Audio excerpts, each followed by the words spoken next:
ప్రభాకర్ రెడ్డి గారి లాంటి daring dashing అంటే మనసులో ఉన్నది ఉన్నట్లు మాట్లాడే వ్యక్తిత్వం ఉన్న వ్యక్తులు సమాజానికి ఎంతో అవసరం.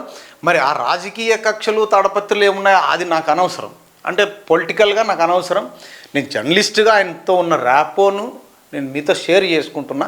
ఆయనే చెప్పారు మంచి ఉంటే మంచి రాయండి, చెడు ఉంటే చెడు రాయండి అని. అది కదా కావాల్సింది, ఒక దమ్మున్న లీడర్. నిజంగా నేను కనుక తప్పు చేస్తే నా మీద కూడా రాయండి అని చెప్పగలిగినాడంటే అది కదా కావాల్సింది జర్నలిస్టులకి.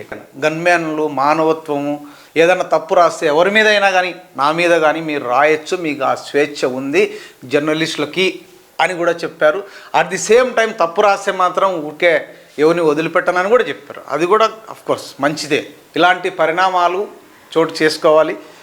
మేము కూడా జర్నలిస్టుగా తలెత్తుకొని మీలాంటి వ్యక్తులు ఉన్నంత వరకు ఖచ్చితంగా గుండె మీద చేయి వేసుకొని ధైర్యంగా న్యూస్ రాస్తామని చెప్తున్నా.